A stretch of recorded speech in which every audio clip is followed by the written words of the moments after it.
제 옆에 앉아서 예배드려 줘서 너무 좋습니다. 감사해요, 감사해요. 요즘 나이가 들면 옆에 오지도 않아요, 그죠? 근데 옆에 와서 예배 드리니까 얼마나 좋아요. 감사하지. 일본의 유명한 회사 중에 마쓰시다라고 하는 회사가 있습니다. 나셔널, 파나소닉 이런 것들이 회사입니다. 이 창업주인 마쓰시다 고노스케라고 하는 사람이 한평 사무실에서 시작했다고 그러잖아요. 아주 세계적인 기업으로 컸습니다. 지금은 삼성이 앞서는지 모르겠지만 굉장히 큰 회사이기 때문에 우수한 인재들을 많이 등용하게 됩니다. 한 해에 어느 최고의 대학에서 졸업한 우수한 성적으로 졸업한 한 학생이 입사원서를 내고 그리고 시험을 치르게 됐습니다.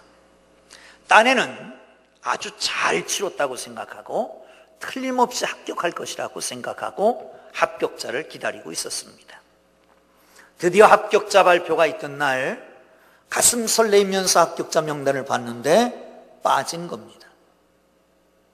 자존심이 생겼습니다. 수치심이 생겼습니다. 살고 싶지 않았습니다. 그 밤에 수면제를 다량 복용하고 그리고 세상을 떠났습니다. 그런데 그 다음 날 전화가 온 겁니다. 당신은 수석 합격입니다. 컴퓨터의 고장을 일으켜서 발표가 잘못된 겁니다. 그리고 연락이 왔습니다. 애처로운 일입니다. 정말 가슴 아픈 일입니다. 그런데도 정말 의외로 이 고노스케는 이런 얘기를 했습니다. 젊은 청년이 세상을 떠난 것은 참으로 애석한 일입니다. 그러나 우리 회사로서는 그 사람을 채용하지 않은 것이 천만다행입니다. 그까지 고통을 가지고 하루도 넘기기 전에 세상을 떠났다라고 하는 것은 앞으로 인생을 어떻게 살지가 걱정됩니다. 폴 스톨츠라고 하는 사람이 이런 얘기를 했습니다. 사람의 성공의 비결은 지성, 감성, 머리가 좋아야 되고요, IQ가 좋아야 되고 EQ도 좋아야 되고 그리고 체력도 중요하다. 그런데 역경 지수, 역경을 극복하는 지수 AQ가 높아야만 한다라고 하는 말을 했습니다. 여러분, 요즘 아이들이 잔병치레를 많이 합니다. 이유가 뭐냐? 결과만 중요하게 생각하고 과정을 중요하게 생각하지 않기 때문이라는 겁니다. 아이는 태어나는 과정이 있습니다. 그 태어나는 과정, 그것을 산도라고 그러잖아요. 산도. 아이가 자연분만하면서 마치 태아에서 무균 상태에 있다가 태아를 뚫고 나오면서 산도를 거치면서 조상 대대로부터 내려왔던 그 좋은 유익균을 먹고 나온다는 겁니다. 그리고 초유를 먹이는데 그 초유가 유익균의 먹이가 되어서 유익균이 활성화되고 그리고 몸에 가득 차게 되기 때문에 이 자연분만과 초유가 그렇게 중요하다고 얘기합니다. 사랑하는 성도 여러분, 이스라엘 백성들이 고센 땅이라고 하는 아주 인큐베이터 같은 그런 곳에서 강한 나라 중에 가장 비옥한 땅에서 성장하게 됩니다. 그리고 거기서 나오게 되는 겁니다. 그런데 사랑하는 성도 여러분, 왜 그들을 광야길에 던졌을까요? 요즘 너무 덥습니다. 맨날 매일같이 일기예보를 하는 가운데 매일같이 기록을 경신하면서 올라가고 있습니다. 요즘 38도까지 못 올라갔고 계속 그 밑에서 오르락내리락 하고 있잖아요. 우리나라에 최고 더웠을 때가 언제인 줄 아십니까? 어느 지역? 대구가 제일 덥다고 그럽니다. 1942년 8월 1일 수은주가 섭씨 40도를 찍었대요. 그게 최고 기록이라고 그럽니다. 그리고 두 번째는 1994년도 7월 23일에 서울에 38도 4분을 찍었대요. 그게 두 번째 기록이라고 그럽니다. 그러니까 우리는 아직도 좀 남아있어요. 이런 날마다 이런 것을 보면서 요즘 여호수아를 읽고 있는데 이스라엘 백성들이 광야 생활을 함께 생각해 보면 좋겠다 하는 생각이 들었습니다. 이 광야의 뜨거움, 애굽에서 나왔습니다. 이제는 자유케 되었습니다. 뭔가 기대에 부풀었습니다. 조상들에게 약속한 땅 가나안 땅을 갈 것입니다. 적과 꿀이 흐르는 땅입니다. 비옥한 땅입니다. 누구도 타치하지 않은 곳입니다. 이제는 주인이 없어도 됩니다. 누구의 총칼에 휘둘리지 않아도 됩니다. 그런 기대를 가지고 나왔는데 나오자마자 광야길이었습니다. 이 광야 처음에는 그렇게 어렵지 않았을 겁니다. 왜냐하면 곧 갈 거라고 생각했으니까. 한 200마일, 그냥 키로로 환산한다면 한 320km 정도 되는 곳입니다. 그러면 그냥 보통 걸음으로 가면 30일 내지 40일이면 가는 거리. 그런데 40일을 뺑뺑, 40년을 뺑뺑이를 돌리십니다. 우리가 그래도 더워도 참을 수 있는 것은 뭐예요? 그래도 집에 들어오면 에어컨이 있으니까, 교회 들어오면 시원하니까 참잖아요. 아니, 그래도 8월 15일만 지나면 한풀 꺾여서 시원해지겠지. 금년에 조금 더 간다고 그럽니다만은 그래도 8월 한 달, 9월 달만 되면 시원해지겠지. 그런 기대감이 있는데 그것도 없잖아요. 40년을 뺑뺑이를 돌리십니다. 왜 하나님께서는 그렇게 하셨을까요? 그 사랑하는 백성들을 왜 40년 동안 광야에다 놓으셨을까? 뺑뺑이 돌리신 이유가 뭘까? 오늘 말씀을 생각하면서 광야 같은 세상 속에서 승리하기를 주의 이름으로 축원합니다. 할렐루야. 보시죠. 2절입니다. 시작. 다시 집중하고 읽습니다. 집중하고 시작. 네 하나님 여호와께서 이 40년 동안에 네게 광야길을 걷게 하신 것을 기억하라. 이는 너를 낮추시며 너를 시험하사 네 마음이 어떠한지 그 명령을 지키는지 지키지 않는지 알게 하심이라. 아멘. 왜 그랬을까? 물론 말씀을 지키느냐 안 지키느냐를 보기 위해서입니다. 그런데 말씀을 지키느냐 안 지키느냐는 어디에 키포인트가 있냐면 낮아지면 지키는 겁니다. 겸손하면 지키는, 하나님이 가장 미워하시는 것은, 싫어하시는 것 중에 하나가 교만입니다. 높아지는 겁니다. 겸손하지 않은 겁니다. 토마스 아퀴나스는 교만은 모든 죄의 어머니다 그랬어요. 모든 죄의 어머니. 모든 죄는 교만에서 발생되는 겁니다. 교만의 자식이라는 것이죠. 사탄이 에덴 동산에 찾아왔습니다. 처음 유혹이 뭡니까? 선악을 알게 하는 나무의 열매를 따먹는 날에는 너희 눈이 밝아져 선악을 아는 일에 하나님과 똑같이 될 것이다. 하나님과 같이 될 것이다. 이것에 확 넘어간 거예요. 그래서 죄를 진 거예요. 하나님과 같이 하나같이 되는 것 감히 상상이나 할 수 있겠습니까? 그게 교만입니다. 자기를 절대화하는 것, 자기 의견을 절대화하는 것, 자기 신앙을 절대화하는 것, 자기 지식을 절대화하는 것, 그게 바로 교만입니다. 거기는 하나님이 있을 곳이 없습니다. 자기가 높아지면 하나님이 안 계시잖아요.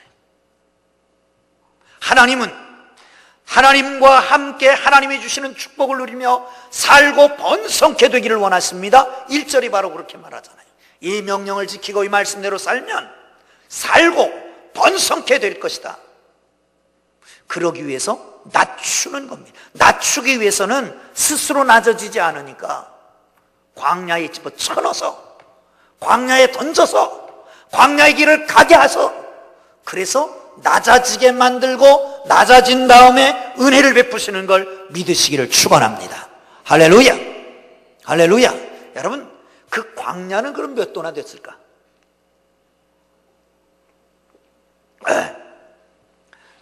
한국의 최고의 온도는 40도였답니다. 그런데 이스라엘 광야의 평균 기온,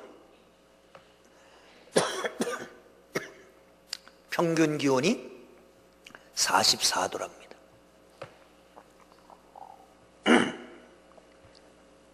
이 평균 기온은 여름하고 겨울하고 합친 평균 기온이에요. 평균 기온이 44도. 그런데 몇 년 동안 계속 비가 오지 않아 땅이 데펴졌어요. 그리고 기온을 재봤더니 70도까지 찍혔어요. 70도. 전혀 놀라지도 않으시네. 38도가 안 되는 것 같고 더워 그러면서 70도 그러는데도 전혀 놀라지는 않으시네. 놀래는 척이라 좀 해보세요. 다시. 최고 기온이 70도를 찍었답니다. 그렇게 좀 놀래는 척이라도 해봐. 그러니까 그 더운데 물이 있겠습니까? 마실 물도 없죠.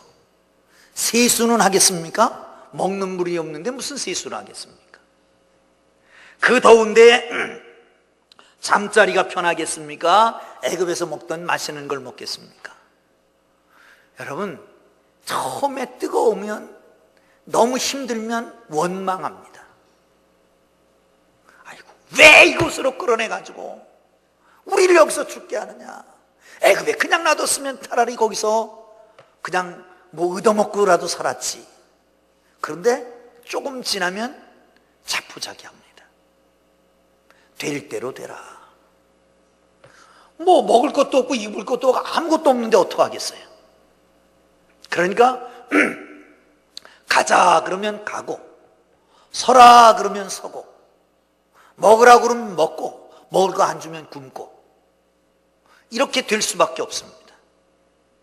그러니 자기 주장할 수가 없어요. 자기가 내세울 게 없어요. 교만할 건덕지가 없는 거예요.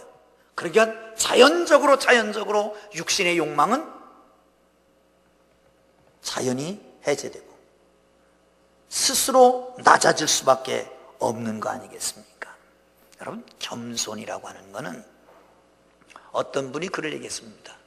한 손은 하나님을 붙잡고 한 손은 사람을 붙잡고 하나님 앞에 도움을 청하고 그리고 사람에게 도움을 주기도 하고 도움을 받기도 하는 것, 그게 겸손이다. 그런 얘기도 했습니다. 사랑하는 성도 여러분, 종종 우리는 무심코 내뱉는 말들이 있습니다. 가정에서요. 뭘 잘못하면 용케 네 아버지 닮았다. 네 아버지라고도 안 하지 네 애비 닮았다고 그러지. 또 딸내미가 공부를 못한다 그러면 뭐라고 그러겠어요? 아버지가 네 애미 닮아서 공부도 지지리 못한다. 그런데 그거 무심코 내뱉으면 안 됩니다. 애들은 그거 다 생각하고 있거든요. 공부를 못한다, 잘못했다. 그래서 네 애미 닮았, 네가 왜 공부도 못하냐? 왜 부지런하지 않느냐? 왜 착하지 못하냐? 그러면 뭐라고 그러겠어요? 유전인 걸 어떻게 해요? 유전이요, 유전. 말은 안 하지만 다 그런다니까요. 바꿔야 됩니다. 180도 바꿔야 됩니다. 사랑하는 성도 여러분, 네 아버지 닮아서 공부도 잘한다, 네 엄마 닮아서 착하구나, 바꾸세요. 목사의 직권으로 명령을 합니다. 여러분, 오늘부터 말을 바꾸시기를 주의 이름으로 축원합니다. 할렐루야. 180도 바꾸세요. 네 애비 닮아서 속색인다 그러지 말고 네 아빠 닮아서 착하다 그렇게 말하고, 공부 못한다고 그러지 말고 네 엄마 닮아서 공부도 꽤 잘하는구나, 이렇게. 한 달만 바꾸면 가정이 변화됩니다. 1년만 바꿔보세요. 그러면 가정은 천국으로 바뀝니다. 어떤 장로님 한 분이 계셨습니다. 제가 잘 아는 장로님인데, 그분이 아주 좋은 기업을 경영하는 분이었습니다. 근데 이분이 늘 그런 얘기를 했어요. 나는 성질이 못돼가지고 이런 복 누릴 자격이 없는데 우리 마누라가, 우리 식구가, 우리 아내가 얼마나 착하고 덕이 많은지, 성품이 좋은지 하나님이 그래서 복을 주나 보라고 늘 그러고 살았다니까요. 여러분, 얼마나 값진 얘기예요? 나는 자격이 없는데 복 받으려면 하지 못한데 아내 때문에 내가 복을 받고 산다. 나는 시원치 않은 사람인데 나 남편 때문에, 내 남편 때문에 이런 복을 누리고 있다. 얼마나 좋은 얘기입니까? 여러분, 그런 마음은 가져보셨습니까? 저는 날마다 묵상하고 삽니다. 사랑하는 성도 여러분, 앞으로 묵상하겠다는 얘기지 묵상하고 산다는 얘기가 아니에요. 여러분, 이렇게 생각한 적도 없으면 생각도 하고요, 마음에만 그렇게 생각하고 있으면 상대방에도 얘기하고 다른 사람에게도 좀 얘기하고 이렇게 살기를 주의 이름으로 축원합니다. 다른 사람 높이면서 어떻게 싸우겠습니까? 응? 상대방을 지켜 세우면서 어떻게 말다툼을 하겠습니까? 거기에 천국이 일어나는 걸 믿으시기를 축원합니다. 위에 있는 사람들, 기성세대는 자녀들에게 꼭 그렇게 말하세요. 애비는 부족한데 내 몸에서 어떻게 저런 멋있는 아들이 나왔을까? 저렇게 이쁜 딸이 나왔을까? 저런 착한 아이가 나왔을까? 이렇게 말하시라니까요. 그리고 부모님들한테 그렇게 하세요. 나는 부족한데 우리 부모님들이 참 훌륭한 분이라고, 여기까지 키워주신 것도 너무 감사하다고. 할렐루야, 할렐루야. 낮아지면 복이 있습니다. 아멘. 하나님께서는 복을 주시려고 그럽니다. 그런데 교만해 있는 거예요. 하나님이 복을 줄 수가 없어요. 그래서 어디로? 광야에다 집어쳐는, 거기서 낮아지라고, 그래서 복을 받으라고 광야에 생활을 주신 것을 믿으시기를 축원합니다. 할렐루야, 할렐루야. 여러분, 광야 하면 생각나는 게 뭡니까? 만나, 메추라기, 시내산, 홍해바다, 아말렉과의 싸움, 이런 것 기억나잖아요. 그런데 그 중에 가장 처음 등장한 게 뭐냐면 구름기둥, 불기둥이었습니다. 한번 보시죠. 출애굽기 13장입니다.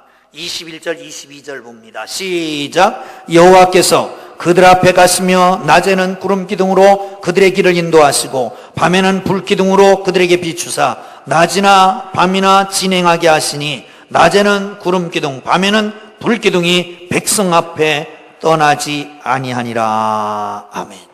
여러분, 구름기둥과 불기둥, 그것은 뭐를 말할까요? 제가 얼마 어렸을 때는 구름기둥, 그러니까 구름이 이렇게 그 큰 신전에 있는 큰 기둥 같은 그런 구름이 앞에 쭉 가고 거기를 줄줄 따라가는 줄 알았어요. 불기둥 그러면 불 같은 이렇게 기둥이 서서 거길 따라가는 줄 알았다니까요. 언젠가 일산에 토네이도가 있었잖아요. 구름 기둥 같은 게 보였습니다. 그런 건 줄 알았는데 사실은 그게 아니고요. 너무 더우니까 그늘을 만들어주는 거예요. 구름으로. 사막 기후이기 때문에 습기가 없으니까 구름 밑에만 들어가면 서늘해지는 거죠. 이게 구름 기둥의 인도하심입니다. 불 기둥은 겨우 밤이면 너무 추워집니다. 그러니까 그 밤을 이기게 하시려고 아마 열대야를 주는지도 모르겠어요. 그래서 따뜻하게 만들어준 거예요. 사랑하는 성도 여러분, 우리가 세상에 살아가면서 정말 견디기 어려운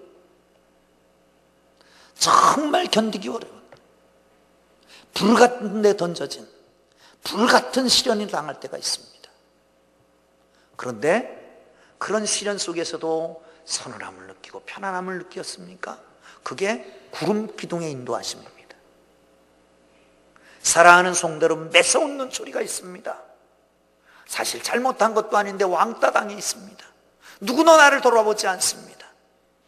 그런데 따뜻하게 품어주고 안아주고 편안한 마음을 주시는 것, 그게 하나님이 인도하시는 불기둥 같은 하나님의 은혜입니다. 누려보셨습니까?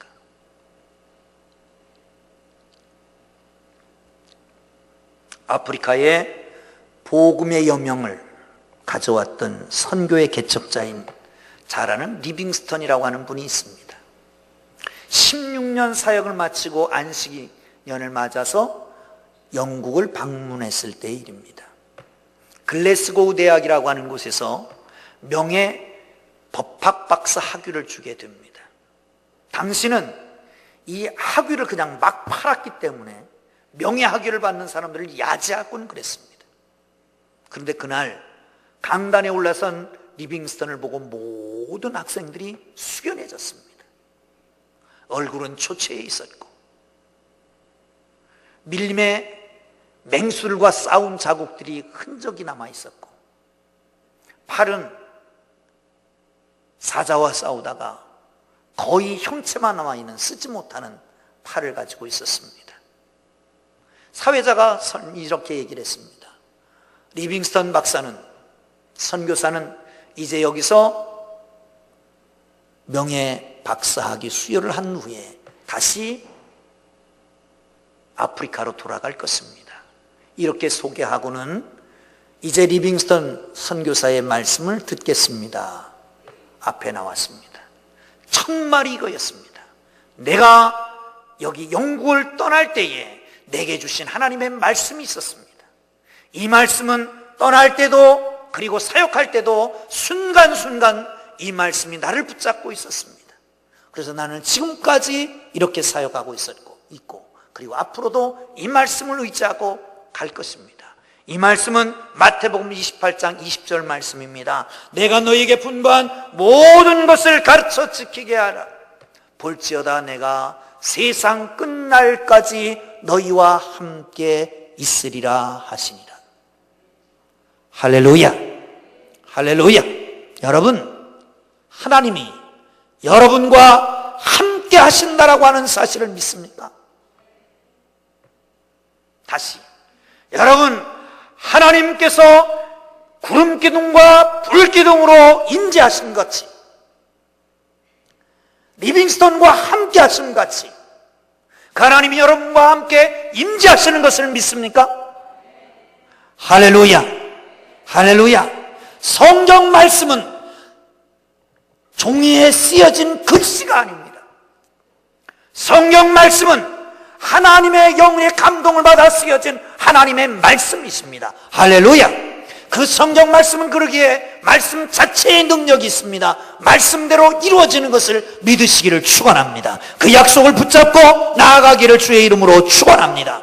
1873년 5월 1일 세상을 떠나는 그 자리, 잠비아의 어떤 호수 근처의 텐트에 간이 침대를 놓고 그 옆에 무릎을 꿇고 앉아서 기도하면서 세상을 떠납니다. 그 옆에 일기장 맨 마지막 부분에 이렇게 쓰여 있습니다. 난 그의 약속을 믿는다.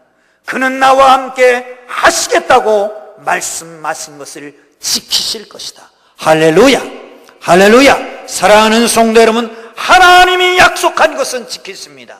하나님은 리빙스턴에게만 약속한 게 아니라 우리 모든 풍동교회 교우들에게 약속한 것을 기억하시고 그 믿음을 가지고 나아가기를 주의 이름으로 축원합니다. 하나님이 여러분 가시는 곳마다, 가는 곳마다, 어디 있든지 무슨 일을 하든지 하나님은 함께 하실 것입니다. 할렐루야, 할렐루야.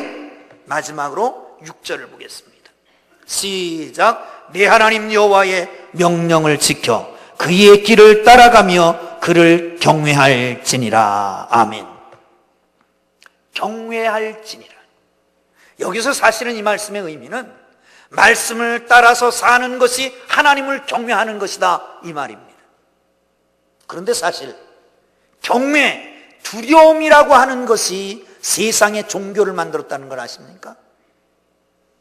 산이 두려워서 산신제를 지내고, 바다의 풍랑이 두려워서 용왕제 그런 것을 지냅니다. 두려우니까 신을 만들고 종교를 만들었습니다.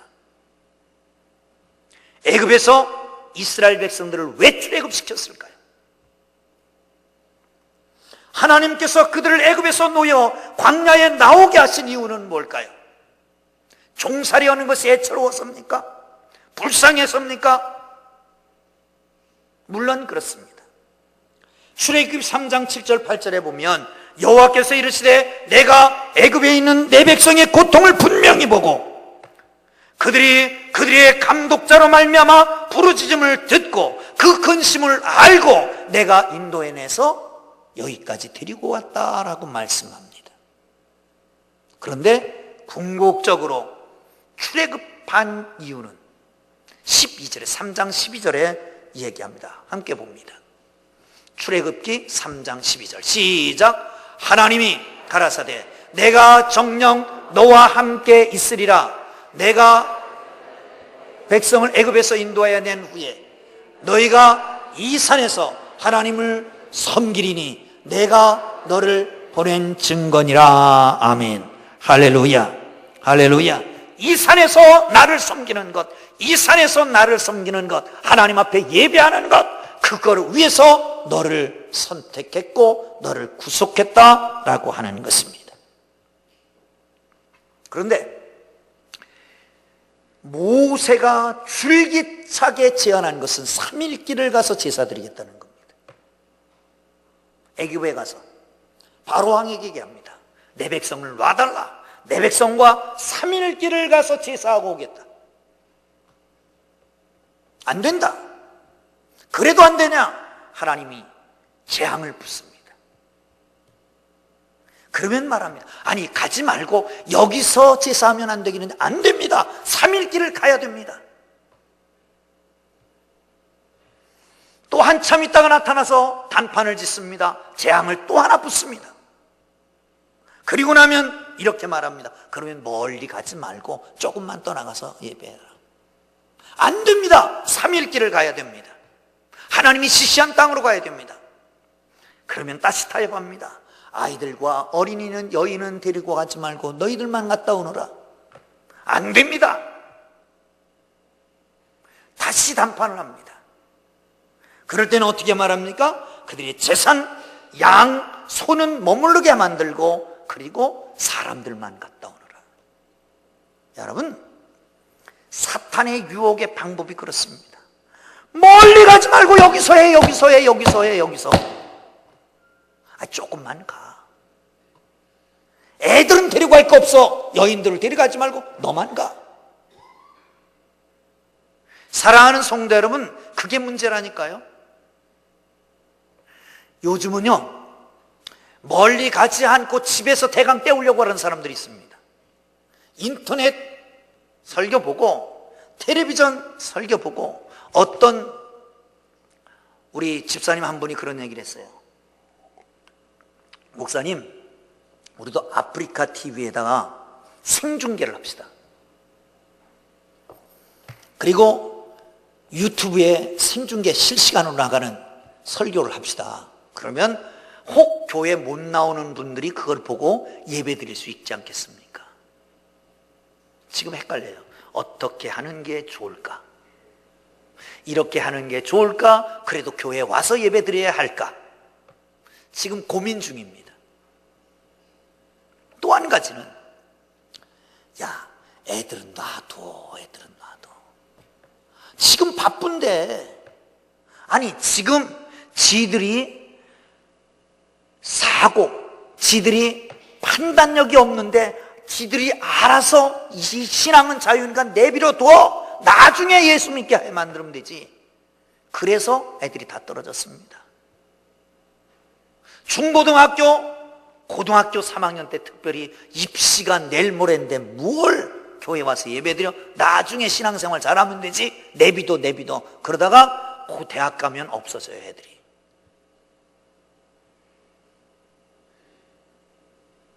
야, 예배 드리는데 뭔 물질이 필요하냐? 마음만 드리면 되지. 정성만 다하면 되지. 어떤 분이 그런 얘기를 했습니다. 내 자신의 희생이 없이 희생을 드리려는 인간의 욕구가 날로 증가하고 있다. 내 희생이 없이 희생을 드리려는, 희생이라고 하는 것은 제사 예배를 희생이라고 말합니다. 내 희생이 없이 예배를 드리려고 하는 인간의 욕구가 날로 증폭하고 있다는 겁니다. 우리 교회가 그러지 않을까 걱정입니다.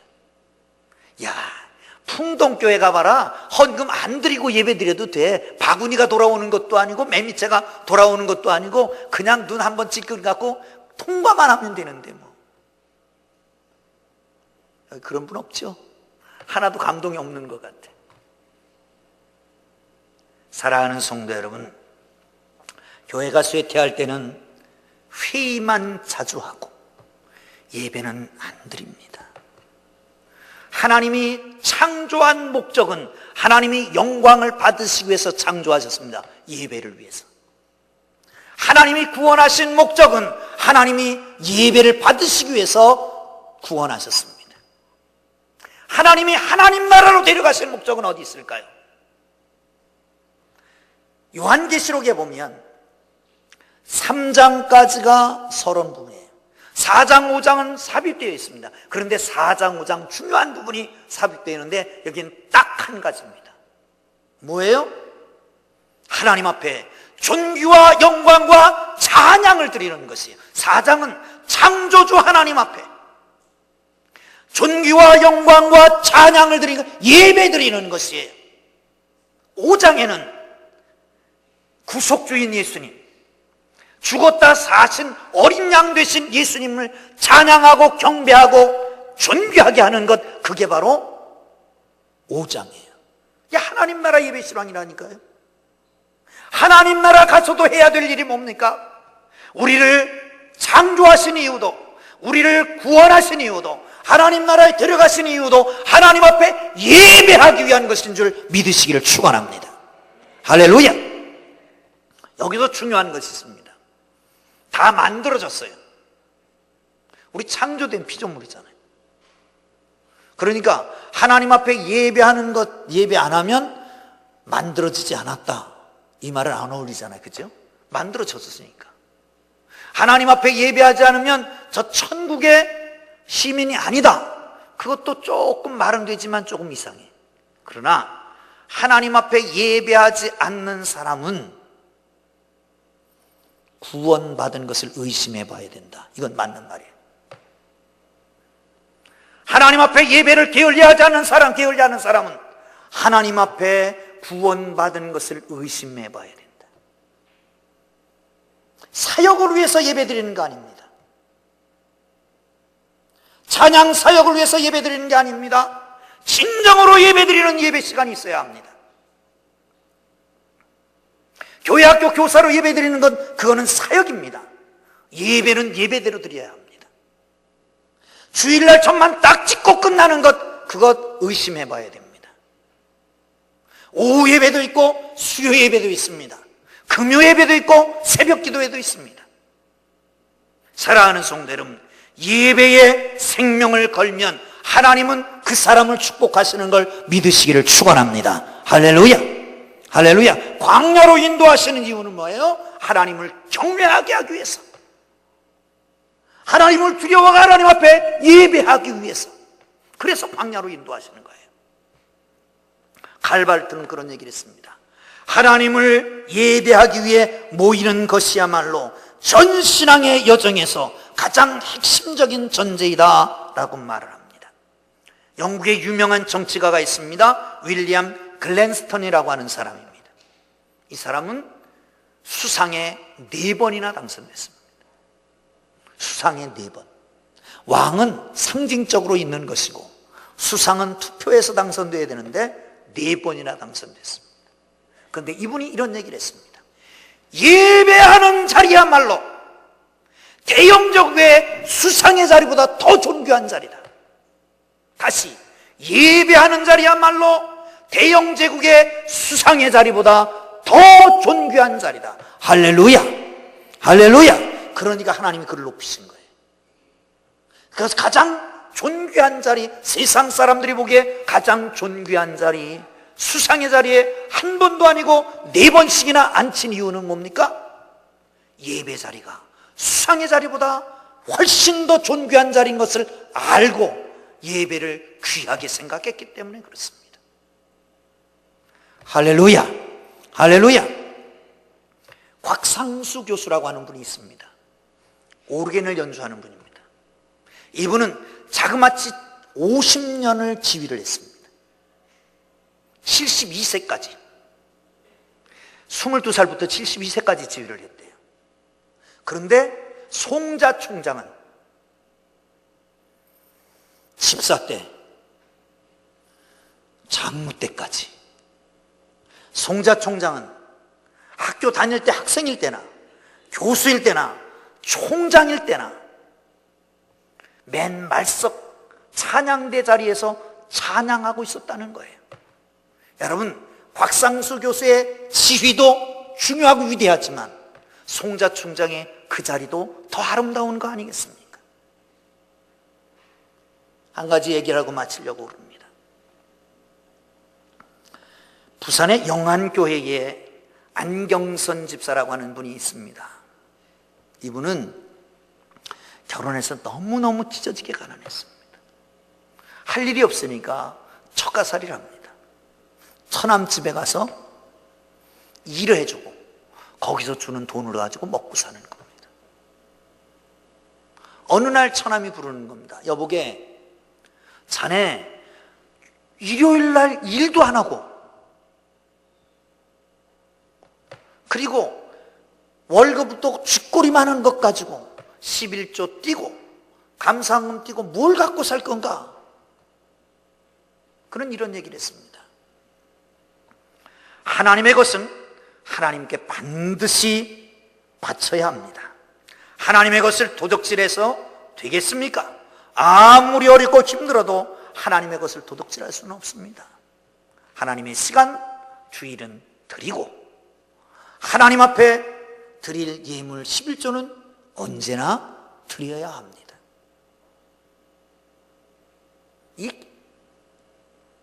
이경한 집사, 안경한 집사, 아니 이름이 뭐예요? 안경선 집사 얘기입니다. 안경선 집사 얘기.